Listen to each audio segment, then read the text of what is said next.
Buenos días. Mi grupo está conformado por César Chávez, Mayerlis de Arco, Miguel Destre, Dylan Flores, Víctor Obregón y mi persona, Valeria Cotes, y les vamos a hablar sobre nuestro artículo de interacciones que se basa en alimento-medicamento.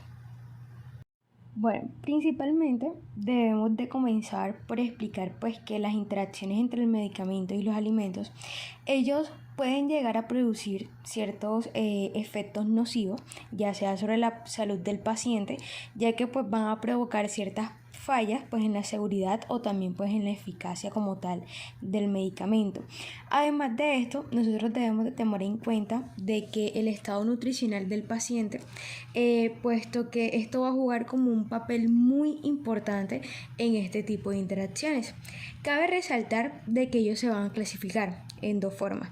Primero, se dice que según la función de la afectación de un sustrato sobre el otro. ¿Qué quiere decir esto? Que ya sea sobre la afección del medicamento sobre alimento o también del alimento sobre medicamento. Asimismo, también tenemos como el tipo de mecanismo por el cual ellos pueden llegar a producirse, ya sea que pueden ser por físico-químicas, farmacodinámicas o ya sean farmacocinéticas. Entonces, ¿qué sucede? Lo que sucede es que en este tipo de interacciones ellos no se detectan con una mayor facilidad, debido pues que a la normalidad con la que nosotros consumimos los alimentos día a día. Pero dice de que hay algunos factores que van a contribuir a esto. Por ejemplo, primero tenemos la ausencia de definición y la clasificación de dichas interacciones. También tenemos la cantidad de informalización publicada pues día a día. Y pues por último tenemos como la falta de aplicación práctica, ya sea de los conocimientos de dichas interacciones en los pacientes. Bien, ya para entrar en materia con respecto a los tipos de interacciones, existen varios criterios que nos ayudan a clasificar este tipo de interacciones. Una de ellas se establece en función de cuál de los sustratos es el que se ve modificado su comportamiento en presencia del otro. Es decir, se está hablando acerca de lo que es la interacción alimento-medicamento y medicamento-alimento. La primera es donde el alimento modifica el actuar del medicamento, mientras que en la segunda sucede exactamente lo contrario. Sin embargo, resulta más conveniente y fácil de aplicar a la clínica una subclasificación de estas interacciones, y esta subclasificación va de acuerdo a tres mecanismos distintos, los cuales son el físico-químico, el farmacocinético y el farmacodinámico, como pueden apreciar en la presentación. Bien, ya con respecto a las interacciones físico-químicas, como su nombre lo indica, son interacciones que son únicamente pues físicas y químicas, y estas dependen de las características propias de cada uno de los sustratos, es decir, del medicamento y del alimento, que son los que participan ahí. También se les conoce como in vitro debido a que no hay ningún evento fisiológico involucrado. Ahí en la presentación pueden apreciar algunas de las interacciones más comunes, como lo son la formación de complejos de coordinación o precipitados, la absorción del medicamento a la superficie de algún componente de los alimentos, el aumento de la solubilidad de un medicamento en algún componente de los alimentos, la modificación en el pH gastrointestinal y por último las interacciones basadas en mecanismos redox. Lo dejo con mi compañero. Bueno, yo les continuaré hablando sobre las interacciones farmacocinéticas. Estas tienen la capacidad de modificar la concentración de un medicamento dentro del organismo y por tanto afectar su eficacia. Como se mencionó anteriormente, este tipo de interacción puede ocurrir en toda la cascada LACME, por lo que se puede ver afectada su absorción, su actividad terapéutica y su biodisponibilidad en distintas etapas del proceso.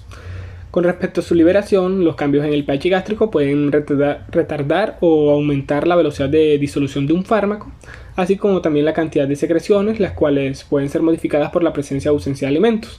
Con respecto a su absorción o la absorción, la presencia o ausencia de alimentos puede incidir de distintas formas, como lo es en el retraso del vaciado gástrico, el aumento de la motilidad intestinal y la estimulación de secreciones gastrointestinales, entre otros.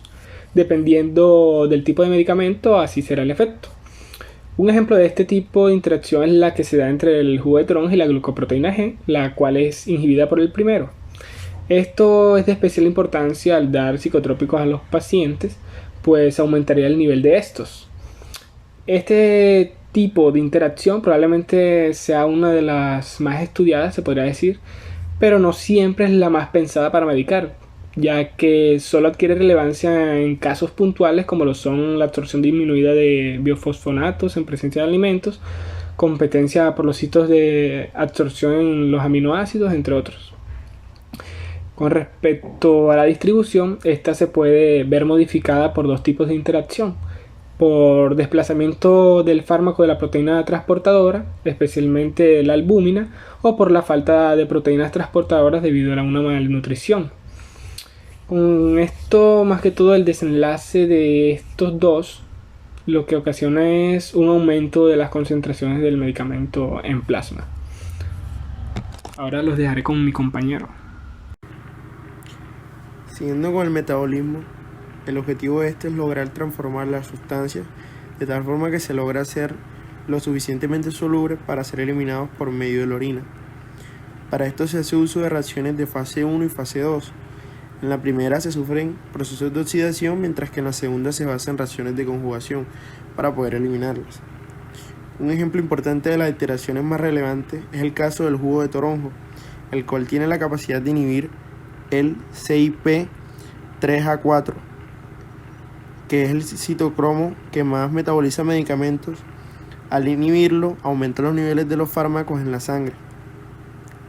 Es importante esta interacción en los casos en los que se usan medicamentos con índice terapéutico estrecho, en ancianos o en pacientes con insuficiencia hepática. Y ahora, hablando de eliminación, ya sabemos que los medicamentos eliminados por medio de la orina dependen muchas veces del pH de esta. Entonces, un ejemplo podría ser que ya dietas ricas en proteínas tienden a acidificar la orina y provoca un aumento en la excreción de medicamentos básicos. Además, una dieta rica en proteínas aumenta el flujo plasmático renal, así como la tasa de filtración glomerular mediada por la liberación de glucagón. Entonces, eso sería la importancia que se daría en estas interacciones. Ahora, hablando de las interacciones farmacodinámicas, este tipo de interacciones producen cambios en la respuesta del paciente a una combinación fármaco-nutriente, sin modificar la farmacocinética del medicamento o la biodisponibilidad del nutriente. La frecuencia de este tipo de interacciones es baja debido a su mecanismo, ya que se trata de interacciones a nivel del receptor y la molécula efectora, o por su sinergismo en procesos fisiológicos. En un ejemplo de ellos está la ingesta conjunta de sal con los antihipertensivos, que puede causar un aumento de la presión sistólica y diastólica. En esta clasificación destaca la interacción de los medicamentos con el alcohol y los medicamentos que producen una estimulación o inhibición del sistema nervioso central, como lo son las benzodiazepinas. También se encuentra en esta lista el Regaliz, que contiene glicirricina y ácido glicirretínico, los cuales son inhibidores poderosos de la 11-beta-hidroxideshidrogenasa, de los esteroides, que causan un aumento en exceso del cortisol, el cual activa el receptor de los mineralocorticoides y aumenta la retención del sodio y la depresión del potasio. Adicionalmente, este interactúa con la espironolactona y la digoxina. También son ejemplos la vitamina K y los anticoagulantes cumarínicos, y el potasio y los diuréticos ahorradores de potasios. Sin embargo, no toda interacción entre esto conlleva un deterioro del tratamiento. Es porque una interacción puede tener un desenlace positivo en el paciente, es decir, que sea deseada. En este caso, la combinación de la cafeína y algunos antiinflamatorios no esteroideos, en cuyo caso el efecto se ha aumentado y esto se traduce en un mejor efecto analgésico. Interacción de los nutrientes sobre los fármacos. En ciertos casos, los medicamentos pueden afectar el proceso natural de la utilización de los nutrientes, llegando a manifestarse como situaciones de cuidado.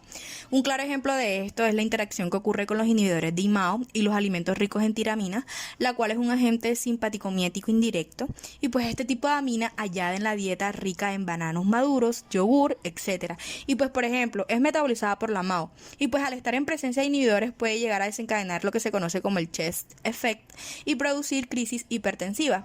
Otro caso similar es el uso del Orlistat y la deficiencia de proteínas liposolubles, pues su absorción se ve afectada debido a la acción inhibitoria de la lipasa intestinal.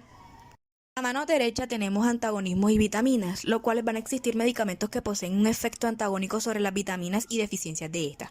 Algunos de los casos más puntuales son los siguientes: folato con metrotexate, tiamina con cicloserina, vitamina K con anticoagulantes cumarínicos, piridoxina con alcohol y también con anticonceptivos orales. Encontramos por último ácido nicotínico con isoniazida. Esta va a requerir además un peculiar cuidado por interactuar con dichas vitaminas, y la toma concomitantes con alimentos van a reducir drásticamente su biodisponibilidad, lo cual resulta en una erradicación ineficaz de la micobacteria.